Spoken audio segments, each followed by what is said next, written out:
Agora nós vamos voltar para o começo. Essa imagem já apareceu no primeiro episódio da série. São os principais donos e executivos das Big Techs na posse de Donald Trump em janeiro de 2025. Você já sabe que aquele momento foi importante. Escancarou-se ali o alinhamento dos interesses das grandes plataformas de tecnologia a um presidente que retornava à Casa Branca com uma pauta ainda mais radical do que no seu primeiro mandato. Ficou claro que essas empresas já não se sentiam desconfortáveis com a perspectiva de serem julgadas como conservadoras, liberais, socialistas ou comunistas. Pelo contrário, elas demonstraram ser, acima de tudo, pragmáticas. We've ended the tyranny of so-called diversity, equity and inclusion policies all across the entire federal government and indeed the private sector and our military. And our country will be woke no longer. Seja no Brasil, na Europa ou nos Estados Unidos, o interesse dessas plataformas é, grande novidade, maximizar lucros e minimizar o risco de multas, como as aplicadas na década passada. A pauta da liberdade de expressão virou um fantoche para a violação de direitos constitucionais e para interferência em processos legislativos, como no Brasil. Este é o Control Fake. Nesse episódio final, vamos falar das ligações entre executivos de plataformas digitais e a geopolítica. And do you use ChatGPT when raising your baby? I cannot imagine having gone through figuring out how to raise a newborn without ChatGPT. Clearly, people did it for a long time, no problem. Yes. But se até a eleição de Trump as empresas ainda se importavam em demonstrar alguma preocupação com os problemas sociais que causavam, esse verniz se desfez completamente após sua reeleição em 2024. A aliança entre o presidente americano e as principais figuras do Vale do Silício ficou óbvia em público, mas foi construída primeiro nos bastidores. Houve um longo caminho até Elon Musk despejar centenas de milhões de dólares na campanha presidencial. E, após a vitória, Mark Zuckerberg, Jeff Bezos e companhia se derreterem em elogios ao presidente eleito. Donald Trump get up after getting shot in the face and pump his fist in the air with the American flag is one of the most badass things I've ever seen in my life. E é verdade que o hábito das Big Techs de fazer doações às campanhas presidenciais antecede Trump. O ex-presidente Obama recebeu doações, Hillary também, assim como Joe Biden. A questão é que agora a coisa ficou diferente. Grupos secretos no Signal e no WhatsApp passaram a reunir os mais influentes investidores de empresas de tecnologia nos Estados Unidos, conforme revelou o site Semaphore no início de 2025. As informações foram confirmadas por participantes desses grupos. Nas conversas, magnatas de empresas de tecnologia combinavam estratégias para influenciar o debate público de acordo com os seus interesses e divulgavam teorias da conspiração. A convergência entre esses dois mundos, o da extrema-direita populista e o dos líderes das Big Techs, se explica em parte pelas características dos personagens. A análise é do sociólogo italiano Giuliano da Empoli. Ele explica que, assim como líderes que chama de nacionalistas populistas, citando Trump, Bolsonaro e Javier Milei, os magnatas da tecnologia são quase sempre personagens excêntricos que tiveram que quebrar as regras para chegar ao topo. E regra, agora, é woke. Woke. Para permanecerem incógnitos e darem certo ar de naturalidade à mudança de curso ideológico das suas corporações, esses executivos usavam grupos de mensagens do Signal, aplicativo que dá ênfase à proteção de dados e à privacidade, ao contrário daqueles criados por eles e usados em massa ao redor do mundo. A origem desses chats também ajuda a explicar a simbiose entre as visões de quem controla as Big Techs e de quem tira proveito do uso político delas. O que ocorre agora é que a máscara de muitos executivos das plataformas caiu. A máscara no sentido de que não tem nenhuma atuação com base em princípios, não tem nenhuma decisão que a Meta, que o TikTok, que o YouTube tomam em função de princípios. Quem diz isso é o professor de Direito de Tecnologia do INSPER, Ivar Hartmann, em entrevista ao Aos Fatos. E não tem nada de errado, são empresas com finalidade lucrativa, é só a gente não ser ingênuo de achar que elas vão botar o lucro em segundo lugar. Também Não é dizer, não, então não tem que ser empresa lucrativa, não tem que visar o lucro. Não tem, é para isso que serve. Assim, a solução é outra. Mas eu acho que é cair máscara no sentido de, pelo menos, a gente não achar que existe uma cooperação possível no sentido de, né, se deixar a margem para tomar de decisão, a plataforma vai fazer algo que é no interesse dos usuários. Isso não existe. As conversas privadas dos executivos das plataformas serviram para difundir desinformação científica sobre a Covid-19 e as vacinas. São falsidades que têm público consolidado até hoje e que nos Estados Unidos viraram política pública sob Trump. This is a fraud on the American public. This is an embarrassment to our country. We were getting ready to win this election. Frankly, we did win this election.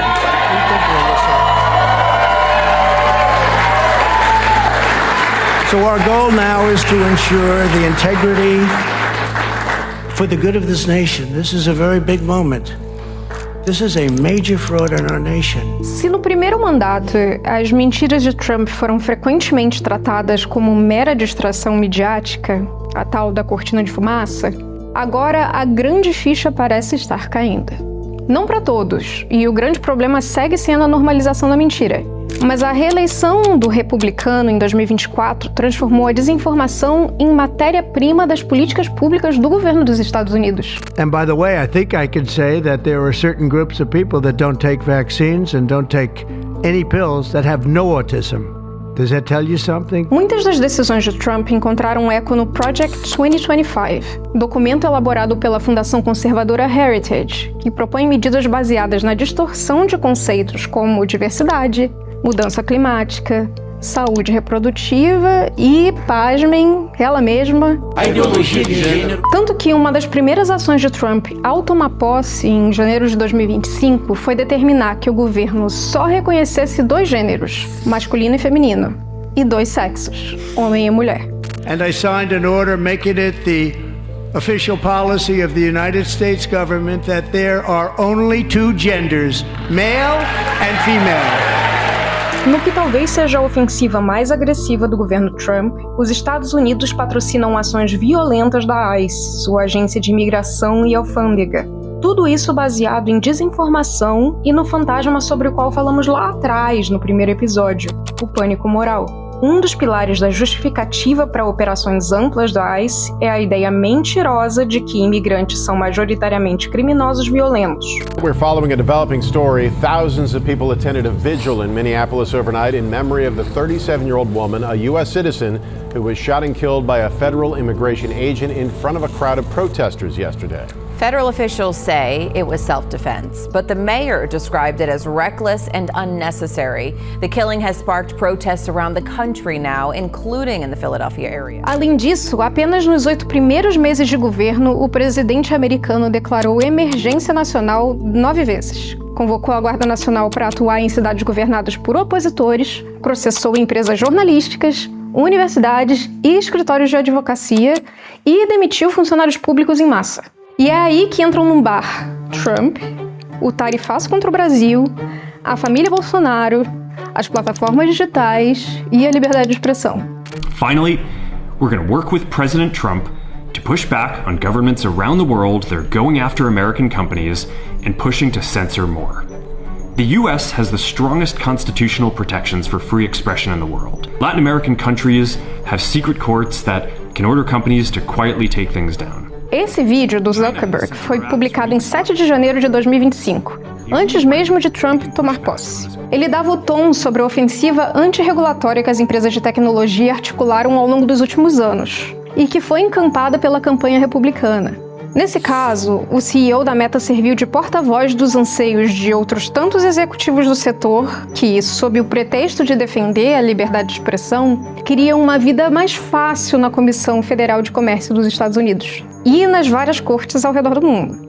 Tudo para dizer que, embora o julgamento de Bolsonaro tenha sido usado a princípio como justificativa para o tarifaço dos Estados Unidos contra as exportações brasileiras, com o passar do tempo, ficou evidente que os objetivos de Trump iam além do que queriam Eduardo Bolsonaro e Paulo Figueiredo, os principais lobistas da medida.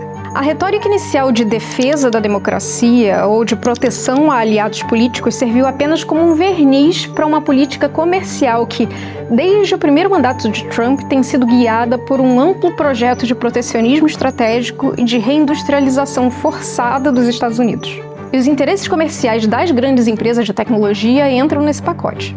Quando aconteceu o anúncio de Trump, a percepção entre os integrantes do governo brasileiro era de que as ações do presidente americano buscavam influenciar as eleições de 2026, o que dependia de duas condições: Bolsonaro concorrer e as plataformas digitais ficarem livres para fazer o que quiserem.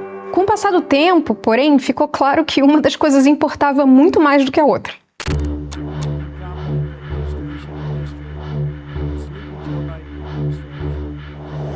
Brazil now faces major tariffs in response to its unprecedented efforts to interfere in the rights and freedoms of our American citizens and others, with censorship, repression, weaponization, judicial corruption, and targeting of political critics in the United States. O tarifaço anunciado por Donald Trump contra o Brasil foi apresentado como uma reação econômica, mas logo se revelou parte de um cenário político e informacional mais amplo. Enquanto setores da indústria e da agricultura brasileira eram afetados, a medida era celebrada por aliados de Jair Bolsonaro como um gesto de apoio político. E desde o começo a nossa ideia foi sancionar o Alexandre de Moraes, né? E depois, caso isso daí não surtisse efeito, seguir adiante em todas as demais autoridades que dão suporte para esse regime, porque o Alexandre de Moraes ele não age sozinho, ele age com o amparo de outras autoridades brasileiras. Nos bastidores, ele e seus aliados pediam sanções ao Brasil com base na Lei Magnitsky, um dispositivo criado para acuar corruptos e violadores de direitos humanos no exterior, acusando o país de censura e perseguição judicial. A Magnitsky, aliás, chegou a ser usada contra Moraes em 2025, mas foi revogada meses depois. Só que a questão central não era a censura, era tanto livrar os patrocinadores do 8 de janeiro de condenações que usavam a desinformação como ferramenta golpista, quanto livrar plataformas de sanções por veicularem conteúdos criminosos em suas redes. Um casamento ideal, baseado numa noção estrangeira de liberdade de expressão. E assim foi julgado a decisão da STF de regulamentar, fazer um novo modelo, onde o Brasil, talvez até o Xi Jinping esteja com inveja do Brasil, né? Onde o Brasil criou um novo modelo de censura, onde aqui você responsabiliza a plataforma por aquilo que os usuários postem. O Trump, ele certamente não quer que isso sirva de modelo para o resto do mundo. O que ele vai fazer? Ele vai usar de tudo que tiver na mesa dele para brecar a exportação do modelo de censura brasileiro. Tá, você entendeu que o que para uns é regulação, ou seja, criar regras gerais de funcionamento, para outros é censura? O que eles omitem nessa história é o que exatamente eles pretendem deixar livre na internet. Nessa entrevista, o Eduardo Bolsonaro se refere especificamente à revisão feita pelo Supremo ao longo de 2025, após longos debates, do artigo 19 do Marco Civil da Internet. A lei que estabelece os princípios básicos para o funcionamento da internet e dos órgãos públicos e privados que oferecem seus serviços nela. Sancionado em abril de 2014, o Marco Civil foi criado em um contexto muito diferente do que temos hoje. E, sob inúmeros pretextos, dentre eles a necessidade de estabelecer limites para a responsabilização das plataformas digitais por conteúdo golpista nas redes sociais, voltou a ser discutido no STF. E certamente o artigo 19 não serve para isentar a plataforma de qualquer coisa que tenha a ver com o conteúdo do usuário. Ela não servia para isso em 2014, não foi pensada para isso em 2010, 2009, nas primeiras versões, certamente não serve para isso hoje. Ou seja, se eu pegasse, né, uma postagem de usuário, se o Mark Zuckerberg pegasse uma postagem de usuário, imprimisse lá a postagem, aí colasse a postagem do texto do usuário num porrete, saísse batendo na cabeça das pessoas e depois dizer, não, imunidade, porque isso aqui é o conteúdo postado por usuário. Não é assim que funciona. Existe um sentido dessa imunidade. E o sentido claramente é a publicação, não é qualquer coisa que a plataforma faça com esse conteúdo.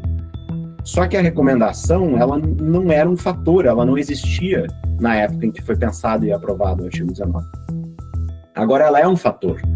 Se o usuário publica e a plataforma depois vai lá e recomenda para alguém aquele conteúdo e depois se descobre que o conteúdo é legal, obviamente que a plataforma não tem imunidade sobre o ato de recomendar. E é responsabilidade objetiva. A plataforma não precisa nem ser notificada, se ela nunca foi notificada, mas ela pegou um post, um vídeo no YouTube e proativamente recomendou para alguém, e era um vídeo racista, era um vídeo que tinha desinformação e traz um problema para a saúde pública, não tinha nem que notificar a plataforma é automaticamente responsável.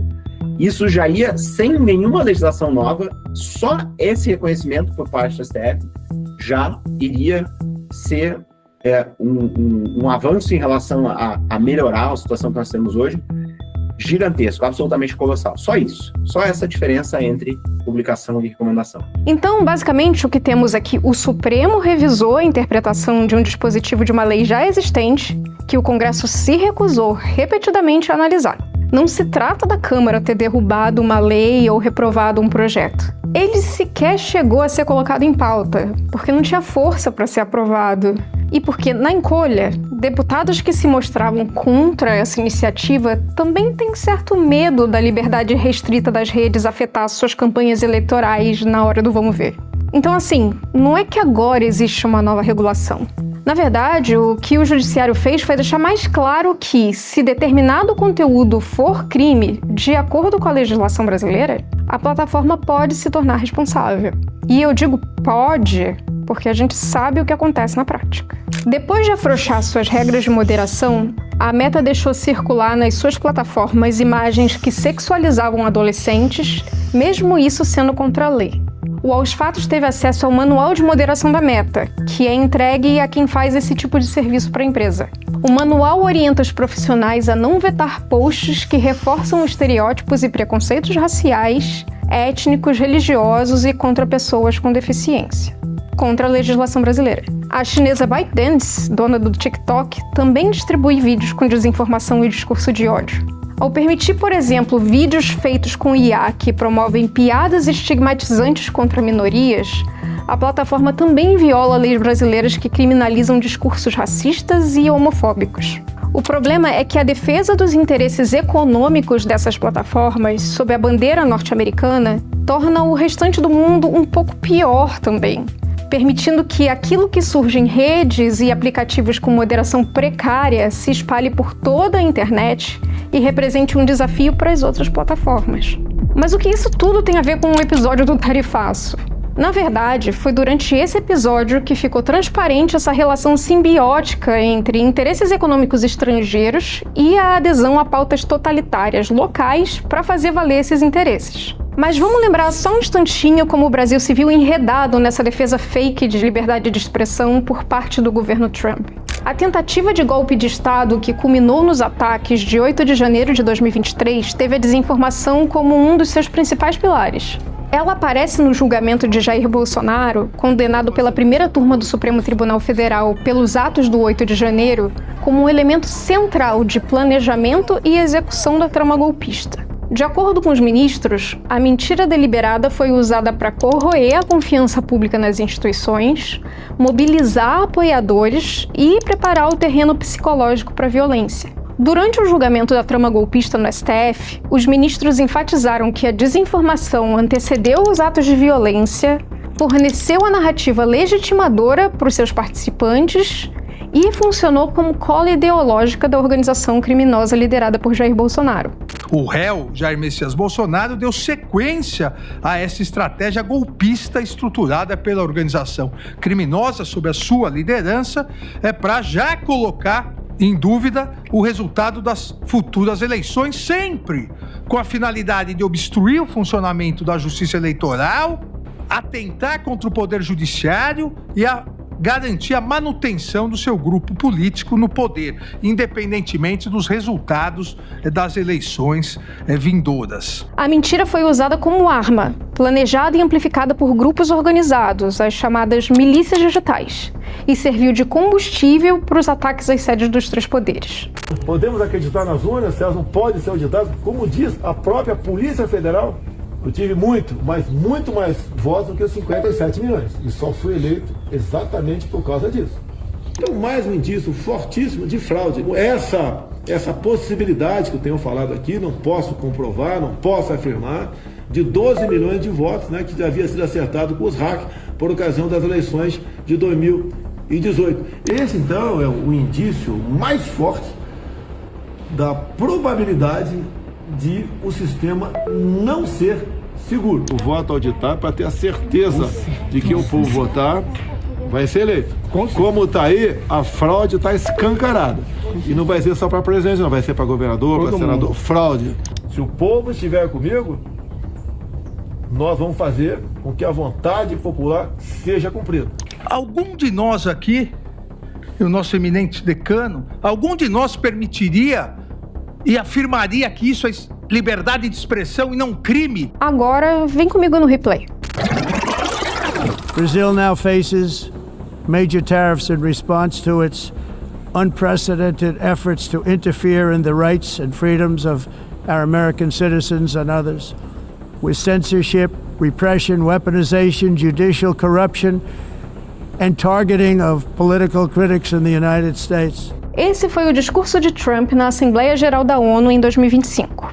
Ele envelheceu rápido. Uns momentos antes, de improviso, ele relatou um breve encontro com Lula. I'm glad I waited because this thing didn't work out too well. But we did talk. We had a good talk and we agreed to meet next week if that's of interest. But he seemed like a very nice man, actually. He liked me, I liked him.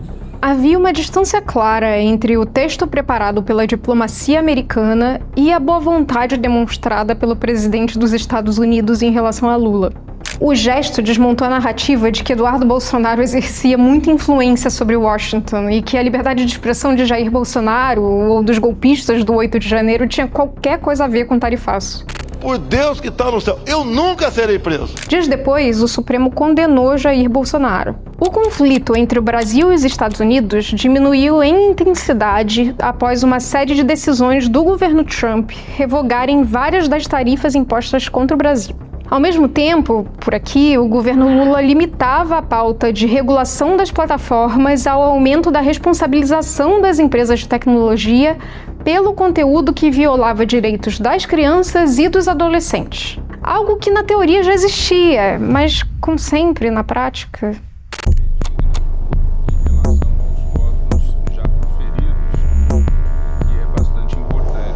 E na toada do esclarecimento de Vossa Excelência, também agregar que aqui não se trata de nenhum julgamento que diga respeito à censura ou a tolher liberdade de expressão.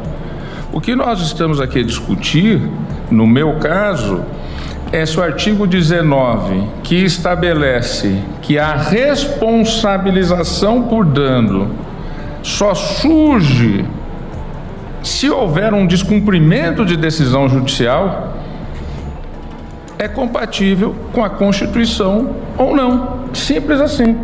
Tá, mas vamos voltar às Big Techs nessa história. Elas estiveram aqui o tempo todo. E, ao que indica, não vão embora. A pressão regulatória acontece muito em função da dependência que temos em relação aos múltiplos serviços que elas nos oferecem.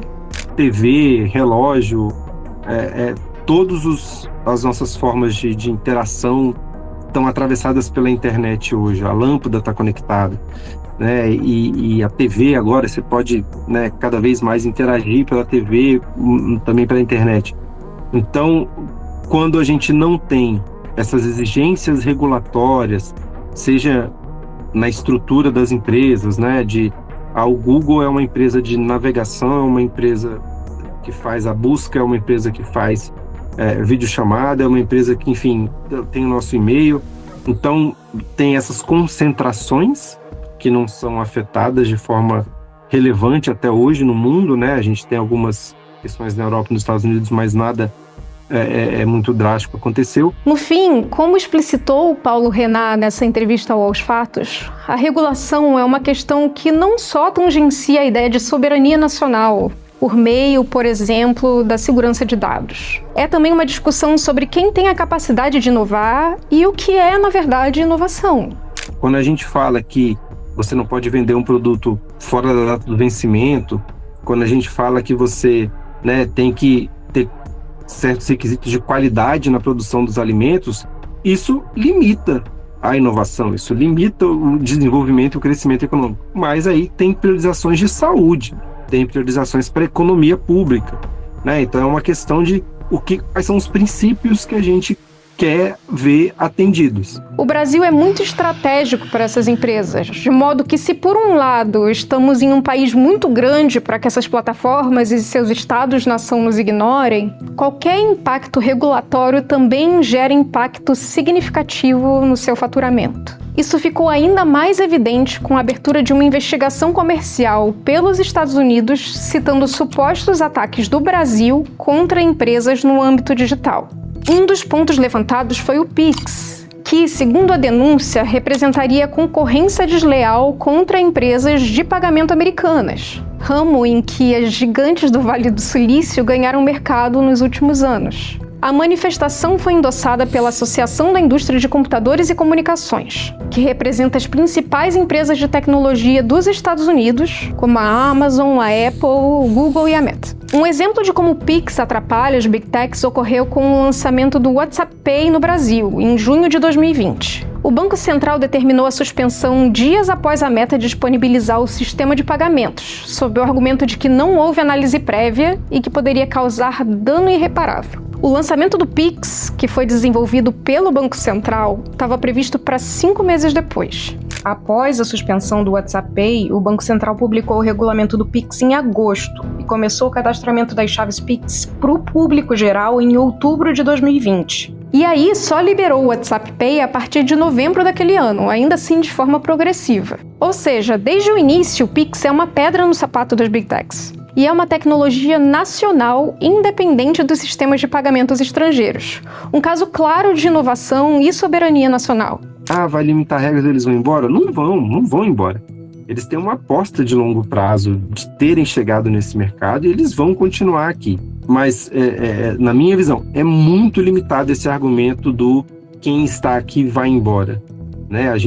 O Brasil precisa se entender, se reconhecer, né, e se valorizar como um mercado muito grande. Assim como aconteceu com o PL das fake news, que esteve próximo de ser votado na Câmara, mas foi naufragado por uma aliança entre deputados extremistas e as empresas, outros projetos que tramitam no Congresso e buscam regular o ambiente digital são alvo de estratégias semelhantes para impedir que prosperem. Você se lembra do vídeo do Felca, que expôs argumentos e provas de como influenciadores produziam conteúdo para sexualizar crianças e adolescentes e, com isso, lucrar nas redes sociais? Mas a parada deixa de ser engraçada e se torna criminosa quando os pais envolvem os filhos menores de idade nesse desespero por monetização, expondo e produzindo conteúdo em cima deles, adultizando ou até sexualizando. Ele viralizou em meio ao tarifaço, e a comoção que provocou levou o Congresso a ser pressionado a tomar alguma decisão que respondesse à sociedade.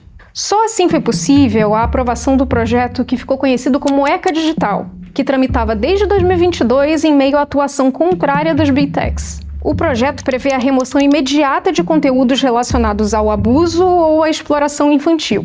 Também impõe a adoção de ferramentas de controle parental e de verificação de idade, entre outros pontos. O ECA Digital é só um de muitos exemplos de iniciativas para aumentar a responsabilidade das empresas, que costumam rechaçar essas tentativas e atuar para barrá-las. Em setembro de 2025, o governo apresentou um projeto de lei sobre concorrência digital, o PL 4.675. Essa é uma das principais iniciativas legislativas do governo na área digital, idealizada pelo Ministério da Fazenda, e tem como objetivo estabelecer um marco para o tratamento de práticas anticoncorrenciais no ecossistema digital. A iniciativa busca impor obrigações a agentes econômicos de relevância sistêmica, denominados gatekeepers.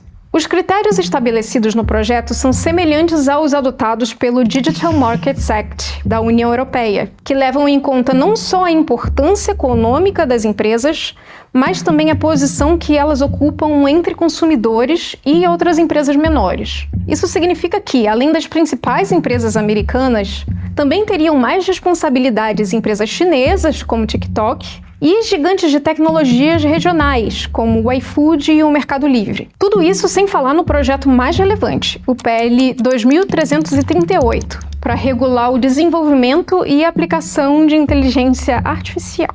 Agora, ele tramita em uma comissão especial na Câmara, onde já passou por mudanças relevantes. Ele passou 2025 inteiro prestes a ser votado, mas nunca aconteceu. Agora, quando será votado ainda é uma incógnita.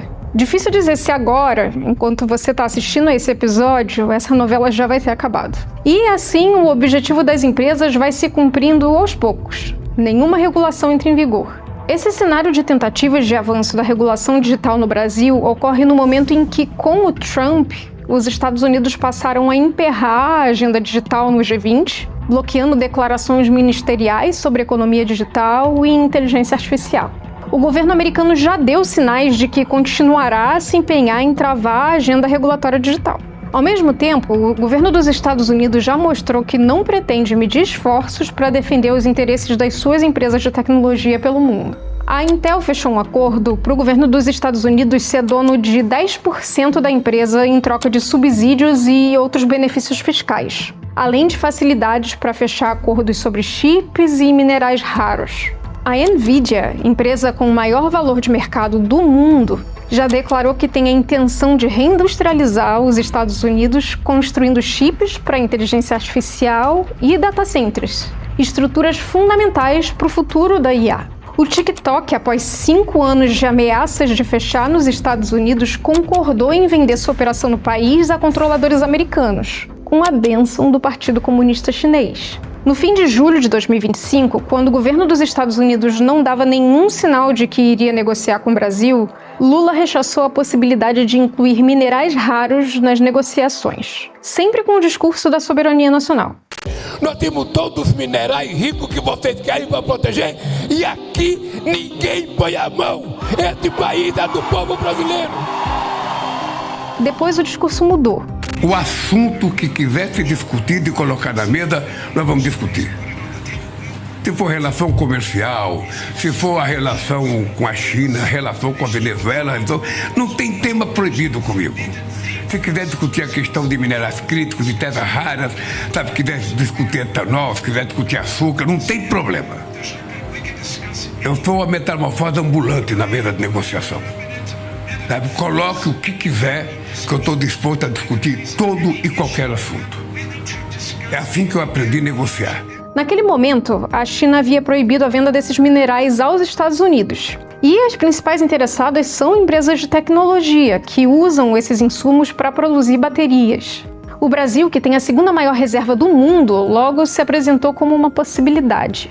Durante o encontro, Trump, Lula e seus respectivos auxiliares posaram sorrindo para as fotos. Nem parecia que Bolsonaro já havia sido um problema. No final de 2025, num café da manhã com jornalistas que cobrem o Planalto, Lula fez um balanço do ano e disse que... Todos vocês pensaram que eu ia entrar em guerra com o Trump. O Trump virou meu amigo, com um pouco de conversa. 2 homens de 80 anos de idade, não tem por que brigar. Sabe? Então nós estamos conversando direitinho. Você pode ficar certo que tudo vai se acertar. Sem nenhum tiro, sem nenhuma arma, sem nenhuma bomba, sem nenhum navio bloqueando a costa brasileira. Eu disse para o presidente Trump, o poder da palavra é mais forte do que qualquer arma que vocês possam ter. É só saber utilizá-lo. Ou seja, a disputa tecnológica vai progressivamente mudando de eixo, transitando entre os Estados Unidos e China para além de algoritmos e desinformação. O avanço da inteligência artificial aponta para um futuro em que a mineração e o consumo de energia desempenham um papel fundamental no desenvolvimento e na soberania dos países. E a escassez de materiais que alimentam essa tecnologia pressiona o modelo econômico das empresas de tecnologia, cuja alavancagem financeira parece estar cada vez mais próximo do fim.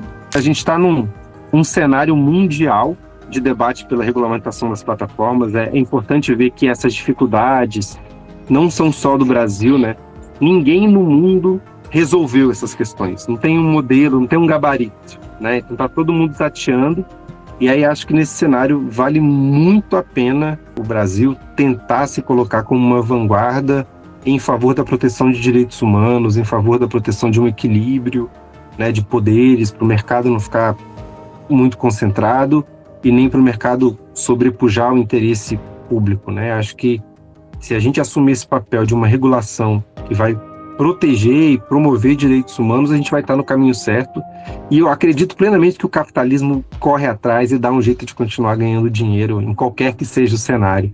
Acho que a gente não precisa ajudar o capitalismo a ganhar dinheiro, ele vai ganhar dinheiro de um jeito ou de outro. O pragmatismo sem freios é a tônica. Veja, por exemplo, o caso do Google, que modula o seu discurso conforme o interlocutor, ajustando princípios, preocupações e até convicções para atender a expectativas políticas distintas, às vezes opostas, sem jamais enfrentar consequências substanciais por isso. Em 28 de agosto de 2025, ao publicar seu relatório de transparência previsto pela Lei de Serviços Digitais da União Europeia, o DSA, o Google abre o documento com um aceno a Bruxelas. Recebemos com satisfação os objetivos da Lei de Serviços Digitais, a DSA, da União Europeia, que buscam tornar a internet ainda mais segura, transparente e responsável. O Google está comprometido em promover transparência para os usuários de nossos serviços. Agora corta para 23 de setembro de 2025, menos de um mês depois. Em testemunho enviado à Câmara dos Representantes dos Estados Unidos, a mesma empresa afirma: a empresa há muito expressa sua preocupação com o risco que o DSA pode representar para a liberdade de expressão dentro e fora da União Europeia. Nessa versão, a legislação europeia deixa de ser modelo de transparência e segurança para se transformar em um risco à liberdade de expressão global.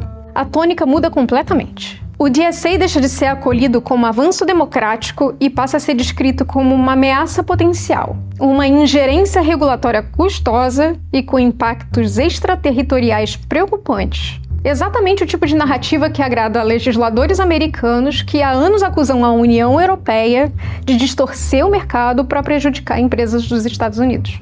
Esse duplo discurso não é acidente, é estratégico. As grandes empresas de tecnologia aprenderam a operar simultaneamente em múltiplas arenas regulatórias, calibrando a sua retórica para minimizar riscos e maximizar a influência. Como dizem no Vale do Silício, "It's not a bug, it's a feature". Em bom português, não é um erro, é um recurso.